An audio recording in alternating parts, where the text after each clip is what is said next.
Di tengah samudera luas yang tak hanya menyimpan ikan karang dan kapal tenggelam zaman Hindia Belanda, Indonesia menunjukkan bahwa ia tidak sedang main-main dalam menjaga wilayah perairannya. Maka lahirlah pahlawan baja yang tak gentar menari di atas gelombang. 3. Kendaraan tempur amfibi kebanggaan Korps Marinir Tentara Nasional Indonesia Angkatan Laut. Ini bukan mobil biasa yang bisa nyungsep saat ban kempes di jalan desa, tapi mahakarya Rusia yang dirancang khusus untuk berenang dan menembak secara elegan.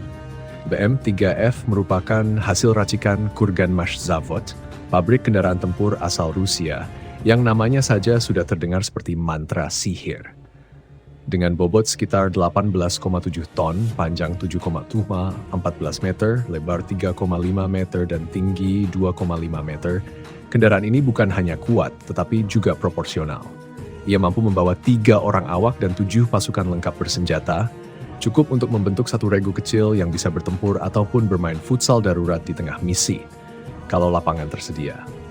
Kendaraan ini ditenagai oleh mesin DC-2 9M, yang mampu menghasilkan daya sebesar 500 tenaga kuda. Dengan tenaga sebesar itu, BMP-3F mampu melaju dengan kecepatan 72 km per jam di darat dan 10 km per jam di air. Ia mampu berenang selama 7 jam penuh tanpa merasa pegal, sementara manusia biasa mungkin sudah kram di menit kelima. Apalagi kendaraan ini bisa menari di gelombang laut dengan kategori Sea State 3, alias kondisi laut yang cukup bikin perahu kecil bertobat.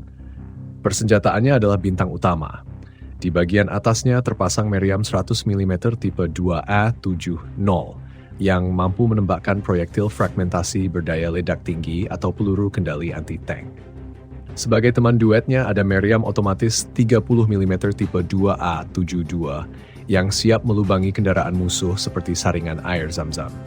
Tak lupa senapan mesin 7,62 mm ikut serta untuk menambah variasi rasa dalam setiap kontak tembak. Baju zirah kendaraan ini bukan sekadar pelindung biasa. Ia dilapisi baja aluminium khusus yang diperkeras sehingga dapat menangkal tembakan senjata ringan dan serpihan munisi. Seperti memakai armor legendaris di game perang, BMP-3F juga dilengkapi sistem perlindungan aktif berbasis elektronika optikal bernama Shrota, yang berfungsi sebagai pengacak sinyal musuh dan pelindung terhadap rudal berpemandu laser. Singkatnya, kalau musuh mencoba mengintip, kendaraan ini akan berkata, "Maaf, sinyal Anda lemah." Dan kendaraan ini bukan penghuni museum. BMP-3F telah resmi memperkuat TNI AL sejak tahun 2010 dengan pengadaan awal sebanyak 17 unit. Kemudian pada tahun 2013, Indonesia menambah 37 unit lagi. Jadi jika dihitung dengan metode matematika SD kelas 5, totalnya adalah 54 unit. Itu cukup untuk membentuk parade baja dari Sabang sampai Merauke, dari Miangas hingga Pulau Rote. Dan kalau niat, mungkin sampai ke perairan internasional sambil dadah-dadah ke kapal induk milik Amerika Serikat, tentu dengan sopan santun kenegaraan. Dan tentu saja, momen puncaknya adalah ketika Presiden Republik Indonesia, Joko Widodo, naik langsung ke atas kendaraan BMP-3F saat peringatan Hari Ulang Tahun Tentara Nasional Indonesia yang ke-78. Dengan tenang dan gagah, beliau berdiri di atas kendaraan ini, seolah ingin menyampaikan kepada dunia, kita punya mainan baru dan ini bukan mainan yang bisa dibeli di toko sebelah rumah. Dengan senyum presiden yang tidak berubah walau berdiri di atas kendaraan tempur, sorotan kamera langsung mengarah ke BMP-3F, sang aktor utama dalam parade militer tersebut. Ia tidak hanya tampil sebagai peraga kekuatan, tapi juga sebagai pesan strategis, bahwa Indonesia tidak akan bermain-main ketika menyangkut pertahanan wilayah. Lewat kendaraan ini, negeri seribu pulau menunjukkan bahwa teknologi militer tidak harus selalu datang dari barat atau dari negara-negara anggota Pakta Pertahanan Atlantik Utara. Kita bisa memilih mitra strategis dengan bijak, termasuk Rusia, selama hal itu memperkuat kepentingan nasional. Lebih dari sekadar kendaraan baja, BMP-3F adalah lambang semangat tempur prajurit marinir. Tidak banyak kendaraan militer yang mampu menyelam, menembak, dan tetap tampil elegan saat difoto dari udara menggunakan drone.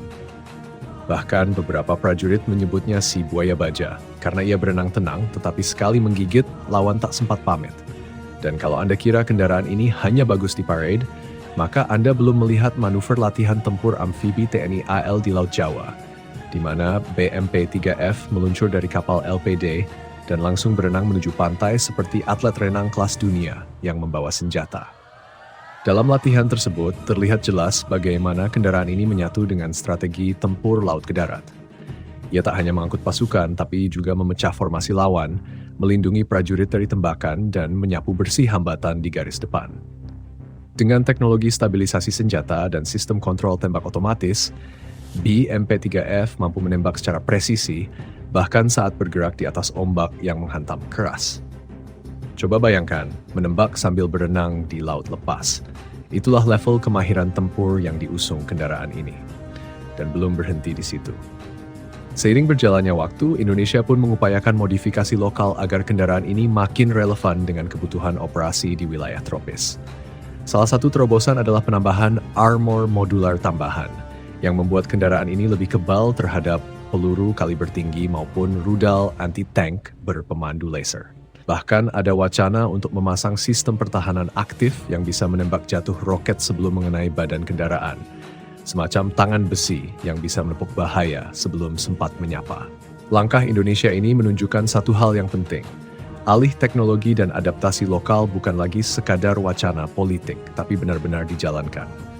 Beberapa teknisi dalam negeri sudah terlibat langsung dalam perawatan dan peningkatan kemampuan BMP-3F. Hal ini menandakan bahwa Indonesia sedang berjalan menuju kemandirian pertahanan, di mana setiap sekrup dan baut dari kendaraan tempur asing bisa dipahami, dirawat, bahkan dimodifikasi sendiri oleh anak bangsa. Tentu saja ada pula suara-suara yang mempertanyakan, kenapa beli dari Rusia? Kenapa tidak dari Amerika Serikat atau negara anggota Pakta Pertahanan Atlantik Utara lain yang lebih modern? Jawabannya sederhana namun strategis. Geopolitik bukan soal gengsi, tapi soal keseimbangan. Dalam dunia yang makin kompleks, Indonesia perlu menjaga hubungan baik dengan semua kekuatan besar, tanpa bergantung pada salah satu blok. Rusia, dengan sejarah panjang sebagai mitra pertahanan sejak era Presiden Soekarno, tetap menjadi pemain penting dalam portofolio militer Indonesia. Dan BMP-3F adalah contoh nyata dari hubungan yang sudah berlangsung selama puluhan tahun. Tidak hanya itu, kendaraan ini juga menjadi bukti bahwa kekuatan militer bukan hanya soal kuantitas atau jumlah kapal, tank, atau jet tempur. Ia juga soal kualitas personel, fleksibilitas strategi, dan kecerdasan dalam memilih alutsista yang benar-benar sesuai dengan medan dan tantangan operasional di tanah air. BMP-3F menjawab semua itu. Ia bisa bertempur di rawa Kalimantan, melintasi sungai Papua, dan mendarat di pantai-pantai Nusa Tenggara tanpa perlu diringi oleh orkestra militer asing. Bahkan jika suatu saat Korps Marinir harus melaksanakan operasi gabungan dengan matra lain, BMP-3F akan tetap tampil sebagai penghubung antara laut dan darat. Dengan doktrin cepat, kuat, dan tepat, kendaraan ini membawa semangat para pejuang laut Indonesia dari masa ke masa. Semangat yang tak pernah pudar meski zaman berubah dan teknologi berkembang cepat.